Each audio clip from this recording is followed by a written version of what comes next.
Bismillahirrohmanirrohim. Assalamualaikum warahmatullahi wabarakatuh. Syukur alhamdulillah, kita bisa berjumpa lagi di channel ini. Sholawat dan salam semoga selalu tercurahkan kepada junjungan kita, Nabi besar Muhammad Sallallahu Alaihi Wasallam. Allahumma sholli ala Sayyidina Muhammad wa ala ali Sayyidina Muhammad. Harapan dan doa saya, untuk semua saudaraku yang menyimak video ini, selalu diberikan kesehatan, dilapangkan rezekinya, diampuni dosa-dosanya, dan dipanjangkan umurnya. Amin ya robbal alamin. Sahabat beriman yang dirahmati Allah. Memasuki alam kubur merupakan fase pertama setelah seseorang mengalami kematian, sebuah alam baru yang disebut alam barzah, dan dianggap paling menakutkan. Saat pertama kali bangun atau sadar bahwa kita telah mati, seseorang yang sudah mati akan merasa tidak percaya. Jika ia sudah meninggalkan alam fana dan serasa bermimpi. Ketika di alam kubur digambarkan jika seseorang yang baru 1 hari meninggal seperti mengalami mimpi. Jika dia belum mati tetapi sebenarnya sudah memasuki alam barzah, disebutkan. Ketika seseorang yang mengalami kematian dan kemudian memasuki alam kubur, maka pertama yang akan datang adalah malaikat munkar dan nakir. Kedatangan malaikat munkar dan nakir ini digambarkan cukup menyeramkan bagi mereka yang banyak melakukan maksiat semasa hidupnya, tetapi akan tampak menawan bagi mereka yang semasa hidupnya taat di jalan Allah Subhanahu wa Ta'ala.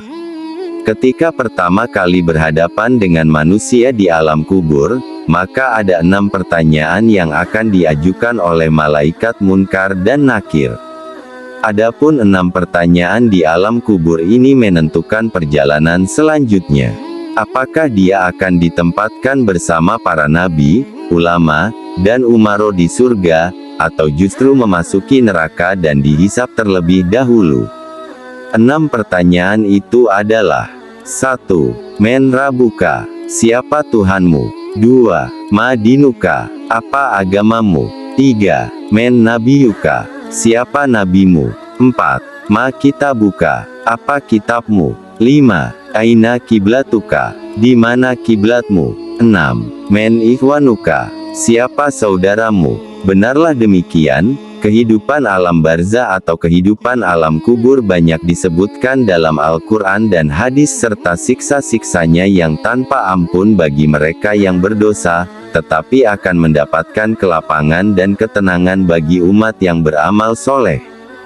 Berikut ini adalah hadits Rasulullah Shallallahu Alaihi Wasallam yang menggambarkan perjalanan manusia setelah melewati fase kematian. Maka dalam kubur sudah menanti kehidupan baru dan serba asing. Hadits panjang Al-Barok bin Azib yang diriwayatkan oleh Imam Ahmad dan disahihkan oleh Imam Al-Hakim dan Syekh Al-Albani ini menceritakan perjalanan panjang manusia di alam kuburnya. Suatu hari kami mengantarkan jenazah salah seorang sahabat Nabi Shallallahu Alaihi Wasallam dari golongan Ansor. Sesampainya di pekuburan, liang lahat masih digali. Maka Rasulullah Shallallahu Alaihi Wasallam pun duduk menanti, dan kami juga duduk terdiam di sekitarannya seakan-akan di atas kepala kami ada burung gagak yang hinggap. Rasulullah Shallallahu Alaihi Wasallam memainkan sepotong dahan di tangannya ke tanah, lalu beliau mengangkat kepalanya. Seraya bersabda, mohonlah perlindungan kepada Allah dari azab kubur. Beliau ulangi perintah ini 2 atau 3 kali. Kemudian beliau Shallallahu Alaihi Wasallam bersabda, seandainya seorang yang beriman sudah tidak lagi menginginkan dunia dan telah mengharapkan akhirat atau sakaratul maut, turunlah dari langit para malaikat bermuka cerah, secara sinar matahari, mereka membawa kain kafan dan wewangian dari surga. Lalu duduk di sekeliling mukmin tersebut sejauh mata memandang. Setelah itu turunlah malaikat pencabut nyawa dan mengambil posisi di arah kepala mukmin tersebut. Malaikat pencabut nyawa itu berkata, "Wahai nyawa yang mulia, keluarlah engkau untuk menjemput ampunan Allah dan keridhoannya. Maka nyawa itu dengan mudahnya keluar dari tubuh mukmin tersebut, seperti lancarnya air yang mengalir dari mulut sebuah kendil. Lalu nyawa tersebut diambil oleh malaikat pencabut nyawa dan dalam sekejap mata diserahkan kepada para malaikat berwajah cerah tadi. Lalu dibungkus dengan kain kafan surga dan diberi wewangian darinya pula, hingga terciumlah bau harum seharum wangian yang paling harum di muka bumi. Kemudian nyawa yang telah dikafani itu diangkat ke langit, setiap melewati sekelompok malaikat di langit. Mereka bertanya, "Nyawa, siapakah yang amat mulia ini?" "Ini adalah nyawa Fulan bin Fulan," jawab para malaikat yang mengawalnya dengan menyebutkan namanya yang terbaik ketika di dunia. Sesampainya di langit ketujuh, di sanalah Allah berfirman, "Tulislah nama hambaku ini di dalam kitab Iliyin. Kembalikanlah ia ke jasadnya di bumi, karena darinyalah aku ciptakan mereka, para manusia, dan kepadanyalah aku akan kembalikan. Serta dalilnya lah, mereka akan kubangkitkan." Lalu nyawa tersebut dikembalikan ke jasadnya di dunia. Lantas datanglah dua orang malaikat yang memerintahkannya untuk duduk. Mereka berdua bertanya, "Siapakah rohmu?" "Aku tidak tahu," jawabnya. Mereka berdua kembali bertanya, "Apakah agamamu?" "Aku tidak tahu," sahutnya. Mereka berdua bertanya lagi, "Siapakah orang yang telah diutus untuk kalian?" "Aku tidak tahu," jawabnya. Saat itu terdengar suara dari langit, "Hambaku telah berdusta. Hamparkan neraka baginya." Lalu hawa panas dan bau busuk neraka pun bertiup ke dalam kuburannya. Lalu kuburannya diluaskan sepanjang mata memandang. Saat itu datanglah seorang pemuda asing yang amat tampan, memakai pakaian yang sangat indah, dan berbau harum sekali. Seraya berkata, "Bergembiralah, inilah hari yang telah dijanjikan dulu bagimu." Mukmin tadi bertanya, "Siapakah engkau?" "Wajahmu menandakan kebaikan." "Aku adalah amal salehmu," jawabnya. Si mukmin pun berkata, "Wahai Robku, segerakanlah datangnya hari kiamat, karena aku ingin bertemu dengan keluarga dan hartaku." Adapun orang kafir, di saat dia dalam keadaan tidak mengharapkan akhirat dan masih menginginkan keindahan duniawi, turunlah dari langit malaikat yang bermuka hitam sambil membawa kain mori kasar. Lalu mereka duduk di sekelilingnya. Saat tidur turunlah malaikat pencabut nyawa dan duduk di arah kepalanya. Seraya berkata, "Wahai nyawa yang hina, keluarlah dan jemputlah kemurkaan dan kemurahan Allah Subhanahu wa Ta'ala." Maka orang kafir tadi berlarian di seluruh tubuhnya, maka malaikat pencabut nyawa tadi mencabut nyawa tersebut dengan paksa, sebagaimana seseorang yang menarik besi jeruji yang menempel di kapas basah.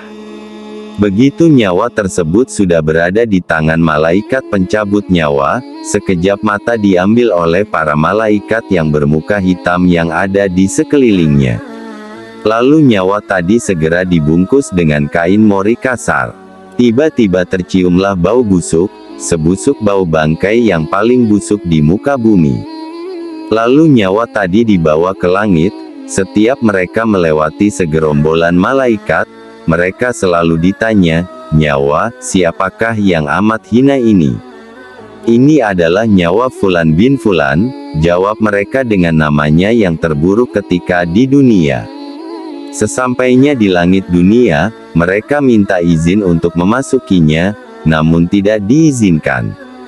Rasulullah Shallallahu Alaihi Wasallam membacakan firman Allah Subhanahu wa Ta'ala, "Tidak akan dibukakan bagi mereka orang-orang kafir pintu-pintu langit, dan mereka tidak akan masuk surga, sampai seandainya unta bisa memasuki lubang jarum sekalipun." Quran, Surat Al-A'raf, ayat 40. Saat itu Allah berfirman, "Tulislah namanya di dalam kitab Sijin, di bawah bumi." Kemudian nyawa itu dicampakkan dengan hina dina. Rasulullah Shallallahu Alaihi Wasallam membaca firman Allah Subhanahu wa Ta'ala, "Barang siapa yang mempersekutukan sesuatu dengan Allah, maka ia seolah-olah jatuh dari langit, lalu disambar oleh burung, atau diterbangkan angin ke tempat yang jauh." Quran, Surat Al-Hajj, ayat 31. Kemudian nyawa tadi dikembalikan ke jasadnya hingga datanglah 2 orang malaikat yang menundukkannya. Seraya bertanya, "Siapakah rohmu?" "Aku tidak tahu," jawabnya. Mereka berdua kembali bertanya, "Apakah agamamu?" "Aku tidak tahu," sahutnya. Mereka berdua bertanya lagi, "Siapakah orang yang telah diutus untuk kalian?" "Aku tidak tahu," jawabnya. Saat itu terdengar seruan dari langit, "Hambaku telah berdusta. Hamparkan neraka baginya." Maka hawa panas dan bau busuk neraka pun bertiup ke dalam kuburannya. Lalu kuburannya disempitkan oleh Allah hingga tulang belulangnya pecah dan menancap satu sama lainnya. Tiba-tiba datanglah seorang yang bermuka amat buruk, memakai pakaian kotor, dan berbau sangat busuk. Seraya berkata, "Aku datang membawa kabar buruk untukmu. Hari ini adalah hari yang telah dijanjikan bagimu, orang kafir itu." Seraya bertanya, "Siapakah engkau?" "Wajahmu menandakan kesialan." "Aku adalah dosa-dosamu," jawabnya.